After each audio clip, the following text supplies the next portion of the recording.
Muy buenas tardes, mis hermanos y hermanas, apreciados amigos y amigas. Muchas gracias por conectarse con nosotros en esta tarde, donde vamos a estudiar un tema muy importante, un tema enfocado especialmente para los jóvenes, pero no exclusivamente para los jóvenes. Pero antes de comenzar el tema vanidad de vanidades, queremos pedir la presencia de Dios. Así que les invito con reverencia a meditar sobre esta oración. Nuestro Padre y nuestro Dios, nos acercamos a tu trono con confianza, porque venimos en el poderoso nombre de Cristo nuestro Salvador. Sabemos que cuando venimos con fe, tú escuchas nuestras oraciones y las santificas, las limpias, para que sean aceptables ante tus ojos. Pedimos tu presencia en este estudio. Abre mentes y corazones para entender y recibir lo que tienes para nosotros y luego capacítanos para obedecer lo que tú nos enseñas. Gracias por escuchar nuestra oración. Te lo imploramos en el nombre de Jesús. Amén. Esta tarde vamos a estudiar un tema basado en la vida del rey Salomón. Cuando examinamos la vida de este rey, nos damos cuenta que tenía 3 etapas. Y en nuestro estudio esta tarde vamos a estudiar esas 3 etapas de la vida de Salomón. La primera etapa es cuando era jovencito, cuando recientemente fue elegido rey. Una noche, Salomón se hallaba acostado y tuvo un sueño. Y en el sueño Dios le habló a Salomón y le hizo una oferta. Dice en Primera de Reyes, el capítulo 3 y el versículo 5, lo que Dios le dijo. Dice allí: y se le apareció Jehová a Salomón en Gabaón una noche en sueños. Y le dijo Dios: pide lo que quieras que yo te dé. En otras palabras, Salomón, pídeme lo que tú quieras, le dice Dios.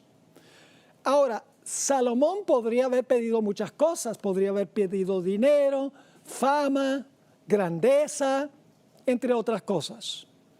Pero Salomón pidió algo muy sorpresivo.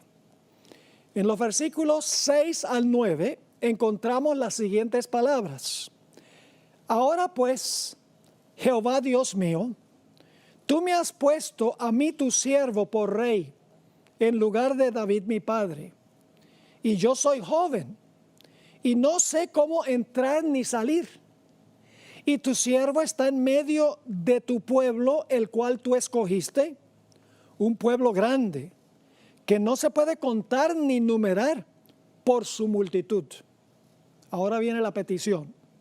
Da pues a tu siervo corazón entendido para juzgar a tu pueblo y para discernir entre lo bueno y lo malo, porque ¿quién podrá gobernar este tu pueblo tan grande? ¿Qué fue lo que pidió Salomón? Corazón entendido para juzgar y la capacidad de discernir entre el bien y el mal. La Biblia nos dice que Dios se complació con la petición de Salomón. En el versículo 10 nos dice: y agradó delante del Señor que Salomón pidiese esto. Y ahora Dios le va a responder a Salomón, un Dios agradado por la petición que le hizo el rey. En los versículos 11 y 12 encontramos las siguientes palabras. Y le dijo Dios: porque has demandado esto y no pediste para ti muchos días, es decir, larga vida, ni para ti riquezas, ni pediste la vida de tus enemigos, sino que demandaste para ti inteligencia para oír juicio, he aquí lo he hecho conforme a tus palabras. He aquí que te he dado corazón sabio y entendido, tanto que no ha habido antes de ti otro como tú, ni después de ti se levantará otro como tú, que entre los reyes ninguno haya como tú en todos tus días. Dios le dio a Salomón lo que pidió: sabiduría, corazón entendido para juzgar al pueblo, la capacidad de discernir entre lo bueno y lo malo. Pero Dios también le dio a Salomón las añadiduras. Nos dice en el versículo 13 de Primera de Reyes 3: y aún te he dado las cosas que no pediste, riquezas y gloria, de tal manera que entre los reyes ninguno haya como tú en todos tus días. Y si anduvieres en mis caminos, guardando mis estatutos y mis mandamientos, como anduvo David tu padre, yo alargaré tus días. Me hace recordar un texto que todos conocemos muy bien, Mateo 6 y el versículo 33, a donde dice: mas buscad primeramente el reino de Dios y su justicia, y todas estas cosas os serán añadidas. Salomón pidió primero conocer bien el reino de Dios, y también le fueron concedidas todas las añadiduras. Como dice aquí, muchos días, riquezas, la vida de sus enemigos, inteligencia para oír juicio, etc. Ahora, ¿cómo fue la sabiduría que Dios le dio a Salomón? En Primera de Reyes 4, el siguiente capítulo, versículo 29 al 34, nos dice que Dios le dio una sabiduría muy amplia a Salomón. Dice así: y Dios dio a Salomón sabiduría y prudencia muy grandes, y anchura de corazón como la arena que está en la orilla del mar.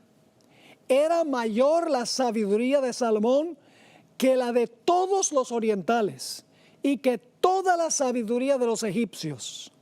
Aún fue más sabio que todos los hombres, más que Etán Esraíta, y que Emán, Calcol y Darda, hijos de Maol, y fue conocido entre todas las naciones de alrededor. Y fíjese que fue tan sabio que no solamente fue capaz de juzgar y de distinguir entre el bien y el mal, sino que se volvió un botánico y un zoólogo y un escritor.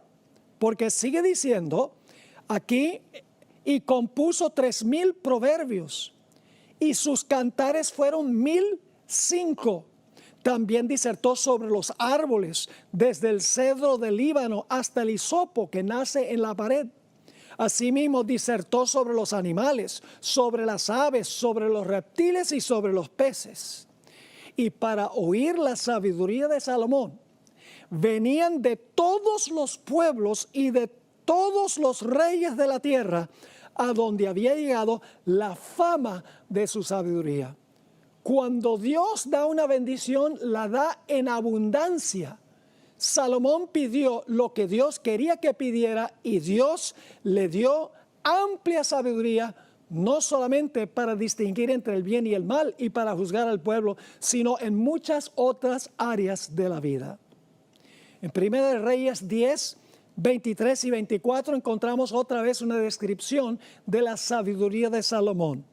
Dice: así excedía el rey Salomón a todos los reyes de la tierra, en riquezas y en sabiduría. Toda la tierra procuraba ver la cara de Salomón, para oír la sabiduría que Dios había puesto en su corazón. El propósito de Dios era que Salomón gobernara como lo describe el Salmo 72. Ahora, no tenemos tiempo para leer todo el Salmo 72, pero voy a leer solamente los primeros 4 versículos, y fíjense el número de veces aquí que aparece la palabra justicia y la palabra juzgará. Dios quería que Salomón fuese un rey justo, un rey que pudiera distinguir entre el bien y el mal, entre lo correcto y lo incorrecto, para juzgar al pueblo. Dice en el Salmo 72:1, oh Dios, da tu juicio al rey y tu justicia al hijo del rey. Él juzgará a tu pueblo con justicia y a tus afligidos con juicio. Los montes llevarán paz al pueblo y los collados justicia. Juzgará a los afligidos del pueblo, salvará a los hijos del menesteroso y aplastará al opresor. ¿Qué es la sabiduría que pidió Salomón? Vamos a leer algunos versículos que nos describen un poquito más detalladamente lo que es la sabiduría que Dios le dio a Salomón. Noten lo que dice Proverbios, el capítulo 9 y el versículo 10.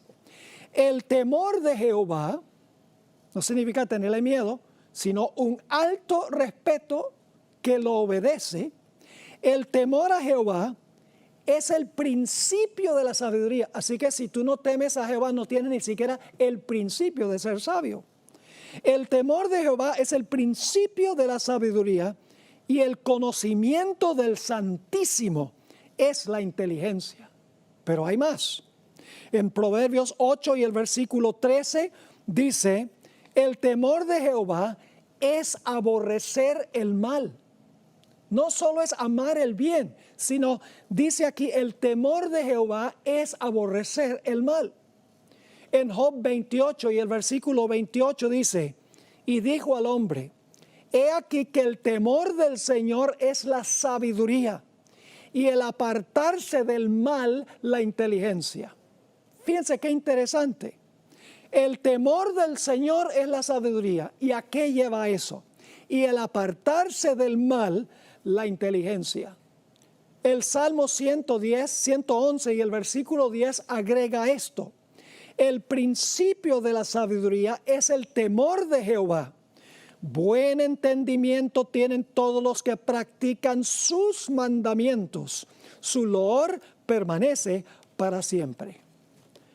Así que el principio de la sabiduría es un don divino que nos da la capacidad de distinguir entre el bien y el mal y escoger el bien y rechazar el mal.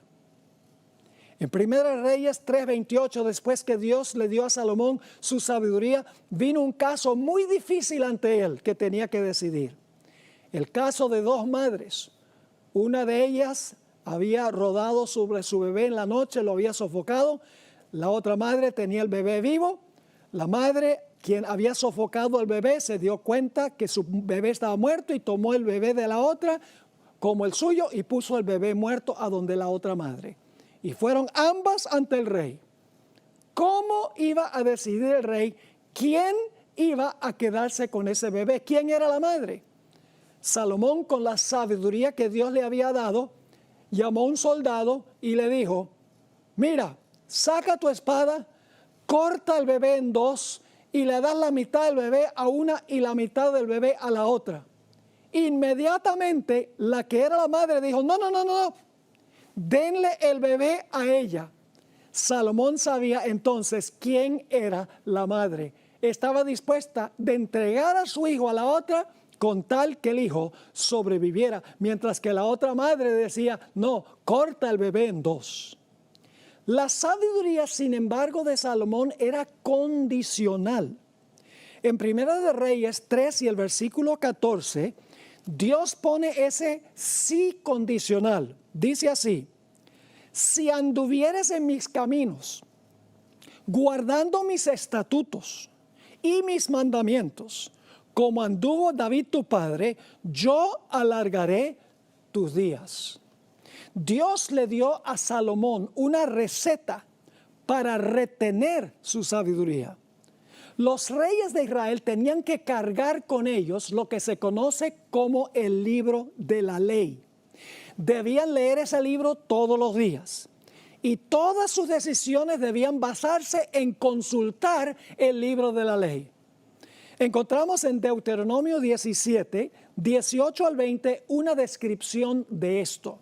Dice lo siguiente, y cuando se siente sobre el trono de su reino, Entonces escribirá para sí en un libro una copia de esta ley, del original que está al cuidado de los sacerdotes levitas, y lo tendrá consigo y leerá en él todos los días de su vida, para que aprender a temer a Jehová su Dios, para guardar todas las palabras de esta ley y estos estatutos, para ponerlos por obra, para que no se eleve su corazón sobre sus hermanos, ni se aparte del mandamiento a diestra ni a siniestra, a fin de que prolongue sus días en el reino, él y sus hijos en medio de Israel. Debía cargar constantemente un ejemplar del libro de la ley copiado por él mismo. Y antes de tomar cualquier decisión, debía regirse por lo que decía Dios en ese libro. De esa manera iba a conservar su sabiduría, a tomar decisiones sabias. Así comenzó la vida de Salomón. Por un tiempo, su vida estuvo llena de sabiduría. Tomó decisiones acertadas. Todos admiraban a Salomón, venían nada más con el fin de verle la cara. Pero luego la vida de Salomón entró en una segunda etapa. La segunda etapa empieza a describirse en Primera de Reyes, el capítulo 10 y el versículo 14 y 15. El primer punto de su caída fue que comenzó a depender de sus riquezas. Dice allí en Primera de Reyes 10, 14 y 15, el peso del oro que Salomón tenía de renta cada año era 666 talentos de oro. Una cantidad pero abrumadora, grandísima. Así que dice, el peso del oro que Salomón tenía de renta cada año era 666 talentos de oro, sin lo de los mercaderes y lo de la contratación de especias y lo de todos los reyes de Arabia y de los principales de la tierra. Riquísimo era Salomón, pero Dios había instruido que la riqueza viene como resultado de la bendición de Dios. En Deuteronomio 8 y el versículo 18, Dios le dijo al pueblo de Israel, si no, acuérdate de Jehová tu Dios, porque Él te da el poder para hacer las riquezas, a fin de confirmar su pacto que juró a tus padres, como en este día. Así que Salomón en primer lugar comenzó a depender de su propia sabiduría para acumular posesiones y riquezas. Empezó a mirarse a sí mismo como la fuente de la prosperidad. Pero hubo otro asunto que hundió a Salomón en la segunda etapa de su vida. En Primera Reyes 11, 1 al 5 encontramos el otro factor. Dice allí, pero el rey Salomón amó, además de la hija de Faraón, a muchas mujeres extranjeras, a las de Moab, a las de Amón, a las de Edom, a las de Sidón y a las Eteas, gentes de las cuales Jehová había dicho a los hijos de Israel, no os llegaréis a ellas, ni tras sus dioses, ni ellas se llegarán a vosotros, porque ciertamente harán inclinar vuestros corazones tras sus dioses. A estas pues se juntó Salomón con amor, y tuvo 700 mujeres reinas y 300 concubinas. Vaya, 1000 mujeres en su vida, hermanos y hermanas. Y sus mujeres desviaron su corazón. Y cuando Salomón era ya viejo, sus mujeres inclinaron su corazón tras dioses ajenos. Y su corazón no era perfecto con Jehová su Dios, como el corazón de su padre David. Porque Salomón siguió a Astoret, diosa de los sidonios, y a Milcom, ídolo abominable de los amonitas. Elena White describió cómo estas alianzas hundieron a Salomón en la segunda etapa de su vida. Escribió en el libro Profetas y Reyes, página 38, las siguientes palabras. A medida que sus inclinaciones cobraban ascendiente sobre la razón, aumentaba su confianza propia y procuraba cumplir a su manera el propósito del Señor. razonaba que las alianzas políticas y comerciales con las naciones circundantes comunicarían a esas naciones un conocimiento del verdadero Dios, y contrajo alianzas profanas con una nación tras otra. Con frecuencia estas alianzas quedaban selladas por casamientos con princesas paganas. Los mandamientos de Jehová eran puestos a un lado a favor de las costumbres de aquellos otros pueblos. Salomón comenzó a depender de su propia sabiduría humana. Razonó que formando alianzas con las naciones circundantes, adoptando algunas de sus costumbres, podría influenciar a esas naciones para que aceptaran al Dios de Israel. Razonó que si se casaba con estas mujeres, que podía convertirlas al Señor. Algo que pasa frecuentemente entre los jóvenes hoy en día, que escogen unirse en yugo desigual con los incrédulos. La apostasía, mis hermanos y hermanas, nunca ocurre de la noche a la mañana. Siempre es un proceso lento, gradual, insidioso y casi imperceptible, a donde bajamos la guardia y olvidamos la verdadera fuente de la sabiduría y la prosperidad. Joe Cruz, en su libro Compromisos Sutiles, describe cómo es que sucede esto. Poco a poco nos vamos extraviando de nuestros principios y cuando nos damos cuenta estamos lejos del Señor. Salomón escribió en el libro Cantar de los Cantares, capítulo 2 y el versículo 15, en cuanto a zorras pequeñas que echan a perder las viñas. ¿Qué quiso decir Salomón cuando escribió las zorras pequeñas que echan a perder las viñas? Voy a leerles una cita del Espíritu Profecía. Se encuentra en el libro devocional En Lugares Celestiales, la lectura para el 7 de agosto. Dice la sierva del Señor explicando lo que significan las zorras pequeñas. Las zorras pequeñas son las que echan a perder las viñas. Las insignificantes negligencias, las pequeñas deficiencias, las ínfimas faltas de honradez, las pequeñas desviaciones de los principios, son las que enceguecen el alma y la separan de Dios.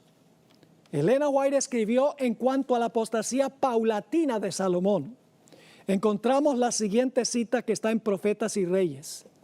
Tan gradual fue la apostasía de Salomón que antes de que él se diera cuenta de ello, se había extraviado lejos de Dios. Fíjense, tan gradual fue su apostasía. Sigue, casi imperceptiblemente comenzó a confiar cada vez menos en la dirección y bendición divinas y cada vez más en su propia fuerza. Poco a poco fue rehusando a Dios la obediencia inquebrantable que debía hacer de Israel un pueblo peculiar y conformándose cada vez más estrechamente a las costumbres de las naciones circundantes. Cediendo a las tentaciones que acompañaban sus éxitos y sus honores, se olvidó de la fuente de su prosperidad. Noten las palabras claves o las expresiones claves. Gradual fue la apostasía, antes que se diera cuenta, imperceptiblemente, cada vez menos dependió de Dios, poco a poco, cada vez más estrechamente las costumbres de los demás, cediendo poco a poco.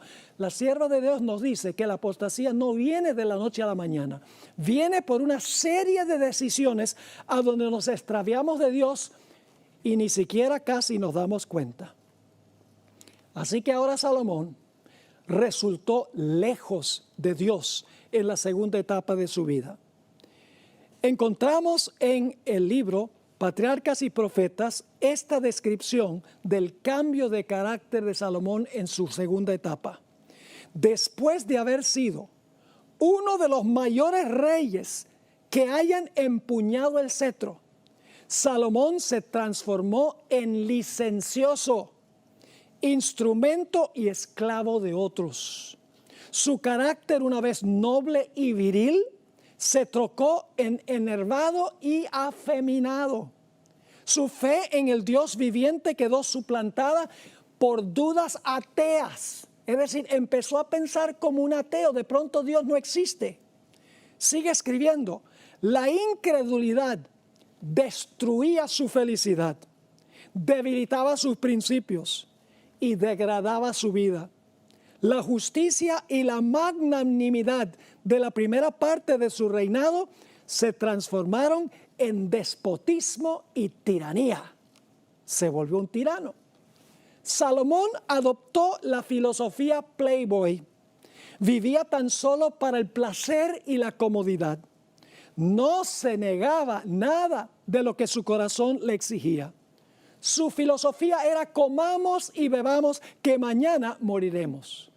Del hombre más sabio de la tierra se formó el más fatuo de todos.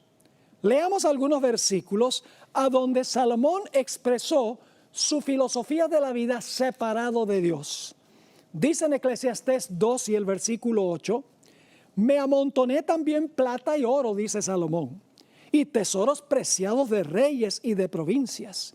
Me hice de cantores y cantoras, de los deleites de los hijos de los hombres y de toda clase de instrumentos de música. En Eclesiastés el capítulo 5 y el versículo 18 dice Salomón, y esto no suena como una persona consagrada a Dios, pero vamos a encontrar que Salomón aquí está escribiendo su vida mientras estuvo apartado de Dios. No está recomendando esto.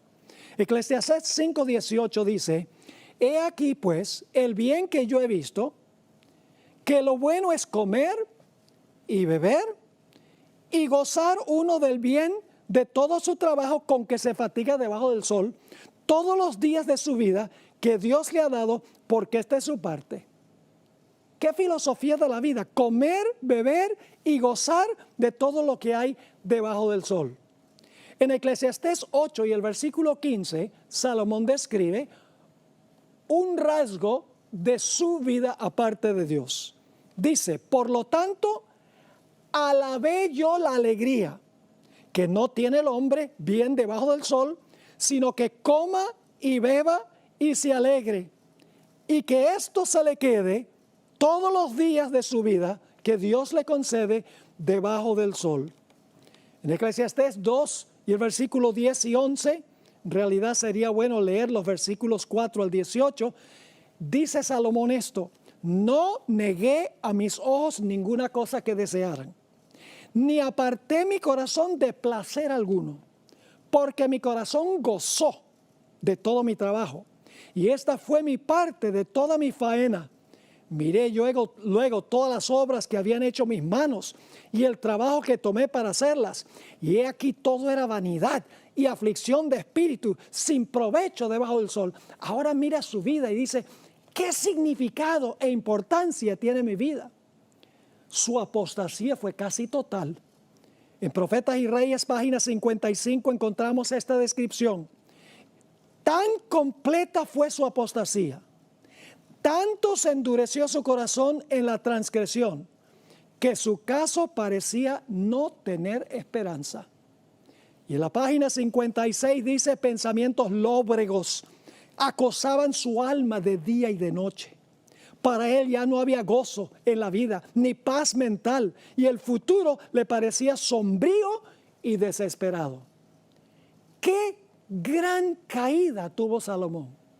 De ser el hombre más sabio de la tierra, se tornó el hombre más fatuo de la tierra. Pero gracias a Dios, la vida de Salomón tuvo una tercera etapa. En la tercera etapa, mientras él describe aquí lo que sintió: miré yo luego las obras que habían hecho mis manos y el trabajo que tomé para hacerlas. He aquí todo era vanidad y aflicción de espíritu y sin provecho debajo del sol. Ahora Salomón empieza a hacer un inventario de su vida. Quiero leerles nuevamente de Profetas y Reyes, página 56. La hermana White habla aquí del momento en que se sacudió y se despertó de su letargo. Dice: despertando como de un sueño, al oír la sentencia de juicio pronunciada contra él y su casa, Salomón sintió los reproches de su conciencia y empezó a ver lo que verdaderamente significaba su locura.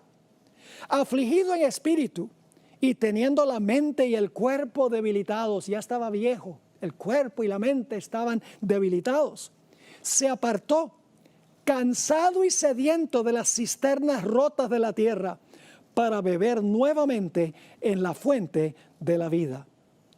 Al fin la disciplina del sufrimiento realizó su obra en su favor.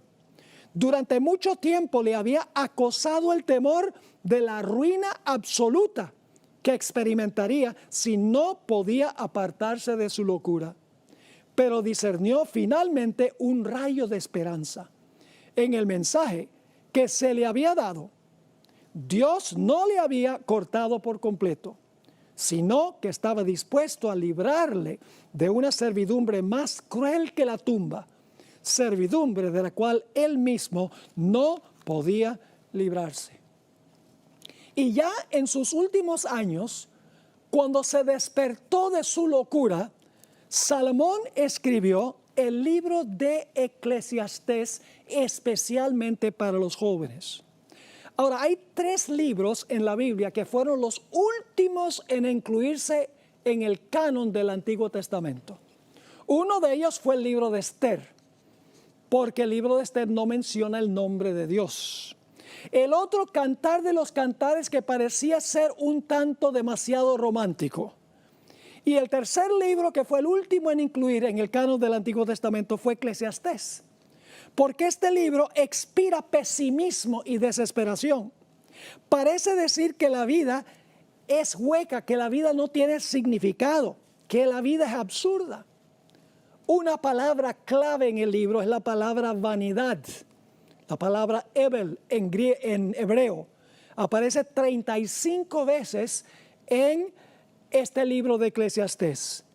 Esta palabra significa un vapor. Se traduce como algo temporal, transitorio, vacío, ilusorio, sin sustancia. Una ilusión óptica o un espejismo.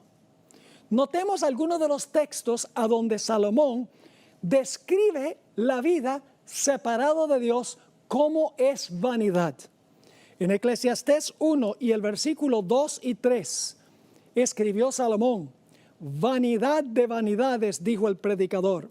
Vanidad de vanidades, todo es vanidad.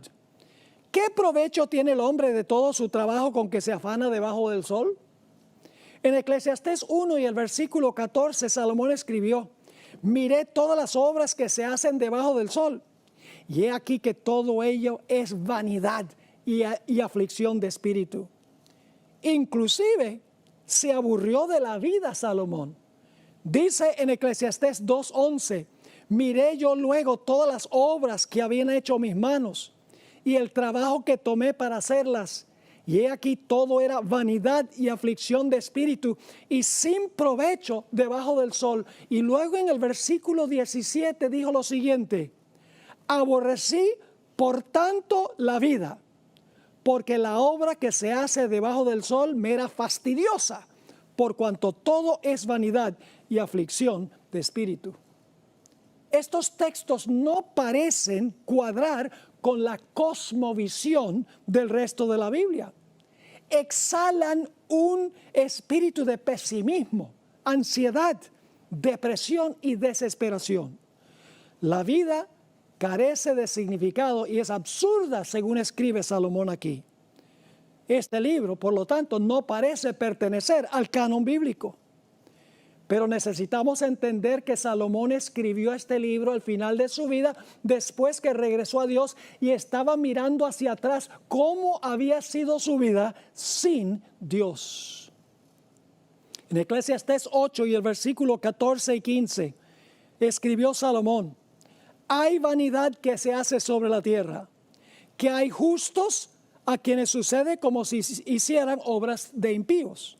Y hay impíos a quienes acontece que como si hicieran obras de justos.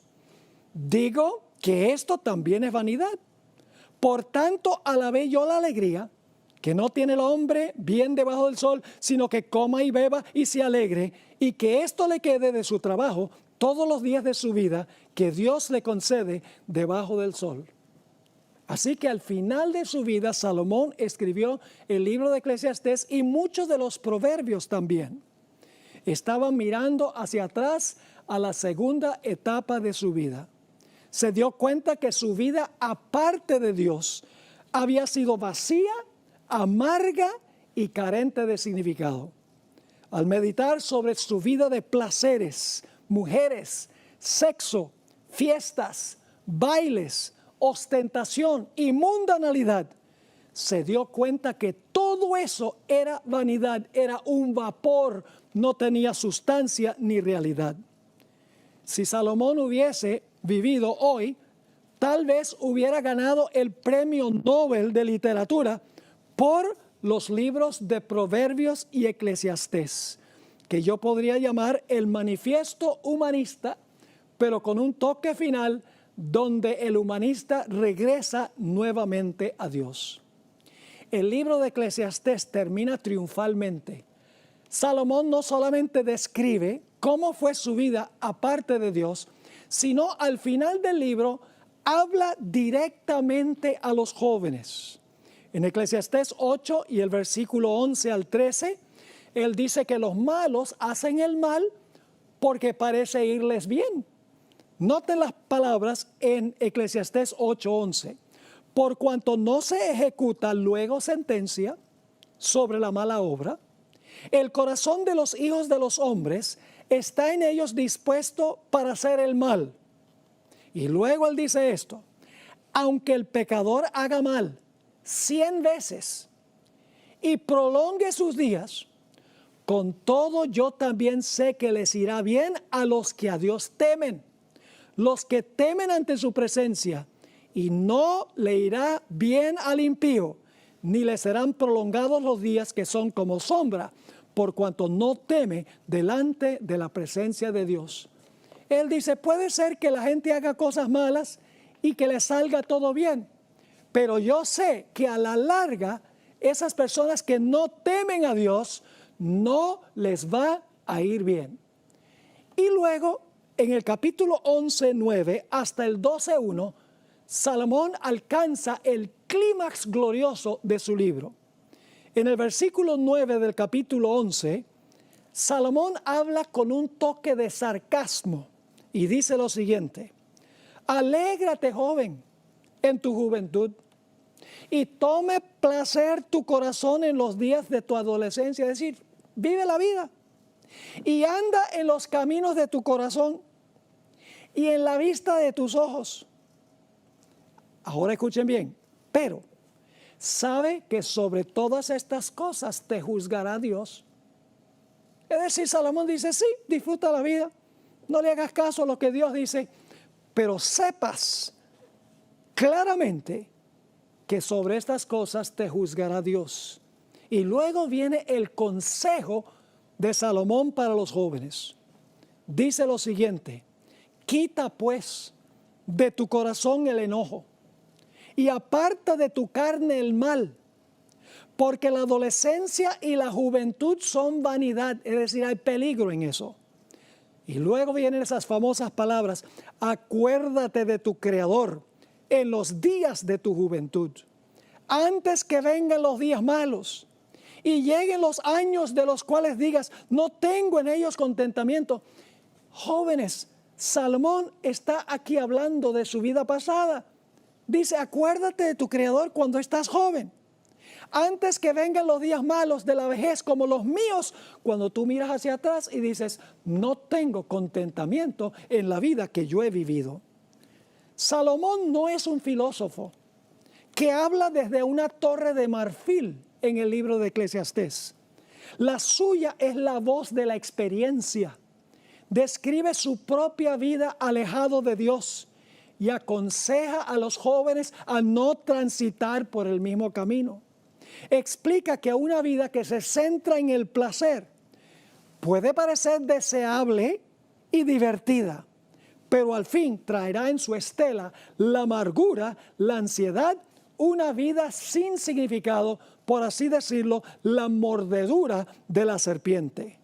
Salomón regresó a Dios solo después de haber despilfarrado los mejores años de su vida. Y luego Salomón alcanza el clímax de su libro. Los últimos 2 versículos, el capítulo 12 y los versículos 13 y 14. Ahora Salomón va a decir, yo les voy a decir cuál es el meollo de todo lo que yo tengo en este libro. Yo les he descrito mi vida antes, cuando estaba bien con Dios, la vida cuando me aparté de Dios, y ahora lo que deben hacer cuando, si por acaso se apartan de Dios, regresan a Él. Y ahora Salomón va a decir, el tema central de todo lo que he dicho es esto. Versículo 13. El fin de todo el discurso es esto. Teme a Dios y guarda sus mandamientos, porque esto es el todo del hombre. Porque Dios traerá toda obra a juicio, juntamente con toda cosa encubierta, sea buena o sea mala. En el Comentario Bíblico Adventista, tomo 3, página 1164, Elena White escribió en cuanto al libro de Eclesiastés las siguientes palabras. El libro de Eclesiastés fue escrito por Salomón en su vejez, después que había comprobado que todos los placeres que aporta el mundo no son sino vacíos e insatisfactorios. En este libro demuestra cuán imposible es que las vanidades del mundo satisfagan los anhelos del alma. Su conclusión es que la sabiduría consiste en disfrutar con gratitud los buenos dones de Dios y hacer el bien, pues todas nuestras obras serán traídas a juicio. En Profetas y Reyes, páginas 58 y 59, Elena White agrega, los últimos escritos de Salomón revelan que él fue comprendiendo cada vez mejor cuán mala había sido su conducta y dedicó atención especial a exhortar a la juventud acerca de la posibilidad de caer en los errores que le habían hecho malgastar inútilmente los dones más preciosos del cielo. Con pesar y vergüenza, confesó que en la flor de la vida, cuando debiera haber hallado en Dios consuelo, apoyo y vida, se apartó de la luz del cielo y de la sabiduría de Dios y reemplazó el culto de Jehová por la idolatría. Al fin, habiendo aprendido por triste experiencia cuán insensata es una vida tal, su anhelo y deseo era evitar que otros pasasen por la amarga experiencia por la cual él había pasado. Así que de esta forma tenemos que leer el libro de Eclesiastés. El libro de Eclesiastés no está recomendando esa clase de vida que describe Salomón. Lo que Salomón está diciendo, yo miré la segunda etapa de mi vida, me di cuenta que era vacía, hueca, sin significado, sin importancia, de nada valió. Él lo que quiere es que los jóvenes no repitan el mismo error que él cometió, que teman a Dios y guardan sus mandamientos, porque esto es el todo del hombre. Uno de los literatos más famosos del siglo XX fue un individuo con el nombre de Ernest Hemingway. Nació en 1899 de padres muy devotos al Señor. Eran activos en la iglesia, primera iglesia congregacional. Muy temprano en su vida, Hemingway abandonó sus raíces y nunca fue feliz. Se casó con 4 mujeres y en todos sus matrimonios fue miserable. Comenzó a beber muy temprano en su vida. Y en la década de los 40, de los 1940, Hemingway estaba obeso. Tenía alta presión y sufría de una profunda depresión. En ese tiempo comenzó a oír voces que le hablaban en su mente. Por varios años vivió en Cuba y luego en Cayo Hueso, al sur del estado de la Florida. Frecuentaba muy a menudo los bares allí en Cayo Hueso. Vivía una vida completamente libertina. Aquellos que lo conocieron lo describieron como un hombre infeliz, vulgar y alcohólico. Hasta el final de su vida, escribió lo que se considera como su obra maestra. Al final de su vida, escribió lo que muchos eruditos piensan fue su obra maestra y le aportó el premio Nobel de Literatura en el año 1954. El nombre de esa obra era El viejo y el mar, una obra publicada en el año 1952. Para fines de la década de los 50, sufría una depresión tan profunda que se internó en la famosa Clínica Mayo, a donde pasó 2 meses recibiendo tratamiento de terapia de carga eléctrica. Pero al salir, su depresión se intensificó aún más. Te dicen, ¿por qué pastor está mencionando esta obra y a este personaje? Porque yo creo que su obra, El viejo y el mar, es una autobiografía simbólica de la vida de Hemingway. Desde su juventud, aquí hay algo interesante. Hemingway estaba fascinado con el libro de Eclesiastés. Es más, en inglés escribió una obra que se titula The Sun Also Rises, el sol también se levanta. Él estaba fascinado con el libro de Eclesiastés. Muchos eruditos consideran que su obra, en español se llama Fiesta, pero en inglés se llama The Sun Also Rises, es su obra maestra. Ahora, ¿qué es la historia que se relata en el libro El viejo y el mar? Que creo yo es una biografía, una autobiografía simbólica de Hemingway. La historia del viejo y el mar describe a un viejo pescador cubano llamado Santiago, cuyo cuerpo está cicatrizado y redoblado por los muchos años que ha pasado pescando en el mar. Por 85 días, ya de viejo, no ha logrado pescar absolutamente nada, lo cual lleva a los pescadores jóvenes a burlarse de él y a decir, estás salado, estás demasiado viejo para pescar. Un día, el pescador solitario salió para pescar en su barco. De repente enganchó un gigantesco pez espada, cual no se había visto nunca en esas aguas. Ahora el viejo tenía que luchar contra el pez y luchar contra el mar. El viejo se imaginaba cómo iba a exigir este trofeo cuando llegara a la playa. Iba a decir, ve que mi vida sí tiene significado, no estoy salado.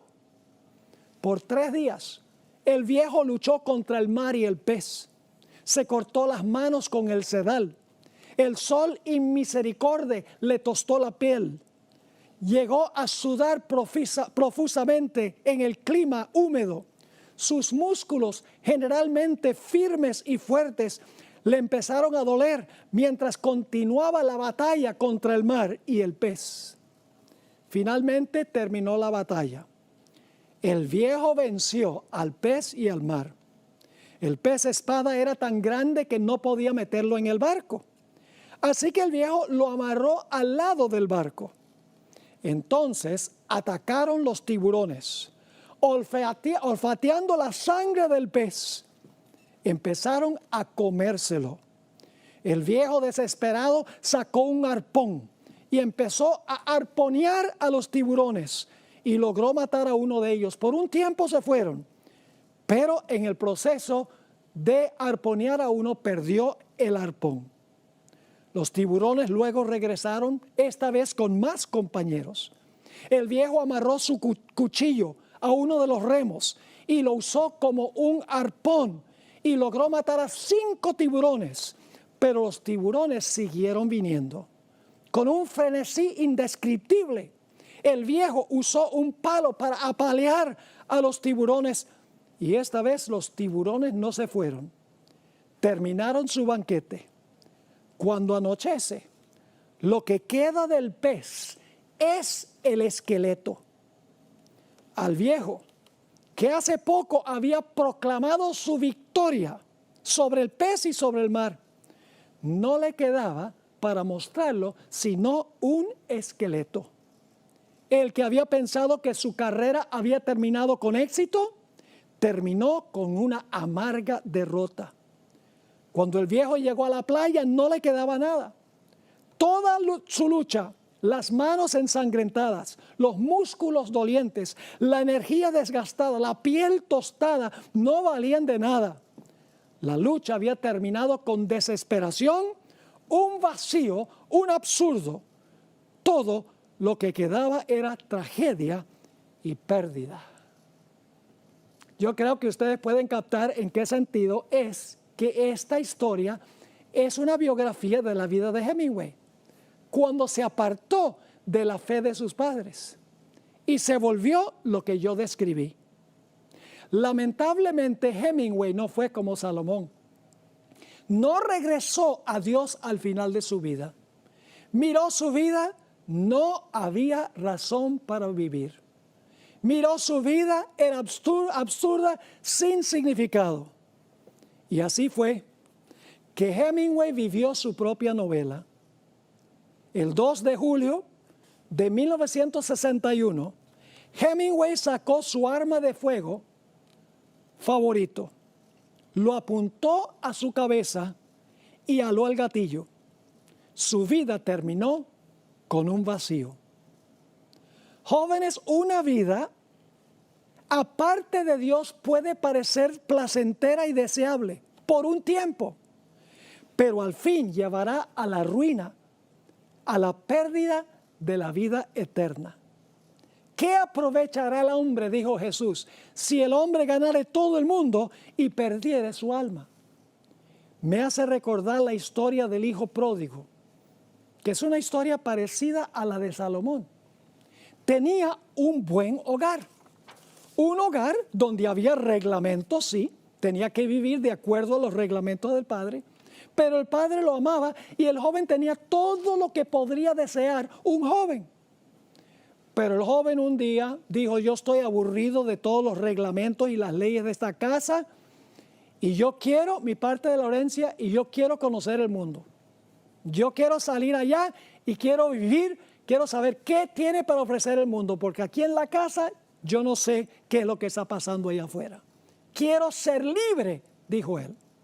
Así que en sus años de juventud, a pesar de que su padre trató de desanimarlo, el joven salió y se fue al mundo, por así decirlo. Todos conocemos la historia. El joven por un tiempo gozó. Mientras había dinero, había amigos por montones. No solo amigos por montones, sino placeres. Inclusive su hermano lo acusó de acostarse con las rameras. Es decir, como Salomón, entre comillas, disfrutó la vida, disfrutó el mundo. Dijo: yo no tenía nada de esto que era maravilloso en la casa de mi padre. Y ustedes conocen el resto de la historia. Se acabó el dinero. Y también se acabaron los amigos, porque cuando el dinero se va, los amigos se van también. Y ahora el joven empezó a padecer necesidad. Termina trabajando entre los puercos y compitiendo por la comida de los puercos. Y finalmente, él se pone a pensar y dice: ¿qué desperdicio de vida fue este? Mi padre era maravilloso. Los reglamentos de la casa no eran tan malos. Yo voy a regresar a la casa de mi padre. Y le voy a decir: he pecado contra el cielo y contra ti. No soy digno de ser llamado tu hijo. Ahora, ¿qué fue lo que atrajo al joven a la casa? El hecho de que él conocía a su padre. Él sabía que el padre lo amaba. Y estaba seguro que el padre lo iba a recibir aunque fuera como un siervo. Así que el joven preparó su discurso, regresó a la casa y empezó su discurso. Padre, he pecado contra el cielo y contra ti, y no soy digno de ser llamado tu hijo. El padre no permitió que terminara su discurso. El padre le dio un gran abrazo. Lo recibió feliz y contento, perdonado. porque el joven se había dado cuenta que la vida aparte del hogar, aparte del padre, de los reglamentos amantes de la casa, había sido un desastre para él. Y ahora el padre lo recibió. No solo lo recibió, le puso el anillo. No era por lujo, era un anillo que contenía el sello oficial del padre. Lo tomó, lo vistió de su mejor manto y proclamó una fiesta de celebración por la llegada de su hijo. Ahora, en Lucas el capítulo 16, encontramos nosotros esta historia del hijo, capítulo 15, no el capítulo 16, capítulo 15, encontramos el fin de esta historia que contó el Señor Jesucristo. Dice en el versículo 23, y traed el becerro gordo y matadlo, y comamos y hagamos fiesta, porque mi hijo muerto era y ha revivido. Se había perdido y es hallado. Y comenzaron a regocijarse. ¿Cómo habrá sido esa fiesta? Una vida parecida a la vida de Salomón. Primera etapa, en casa, con el padre, viviendo de acuerdo a los reglamentos del hogar. Reglamentos razonables para garantizar la seguridad. Segunda etapa, alejado del padre, libre entre comillas, viviendo la vida, disfrutando de los placeres del mundo. Una tercera etapa, cuando vino en sí y se dio cuenta que esa vida que había llevado no valía absolutamente nada y regresó a su padre, se arrepintió y fue reintegrado a la familia. Igual que la vida de Salomón. Ahora, puede haber un joven o una señorita que ha escuchado este tema que se ha ido de casa. Quiero animarte que regreses otra vez a las raíces, a los fundamentos, a la sabiduría, al temor de Jehová. Y los jóvenes que todavía están en su hogar, que posiblemente piensan que los reglamentos son muy estrictos, jóvenes, quédense en su hogar, escuchen a sus padres. Recuerden que el temor de Jehová es el principio de la sabiduría. El temor de Jehová es rechazar el mal y escoger el bien. Ojalá que esa sea tu decisión en este día.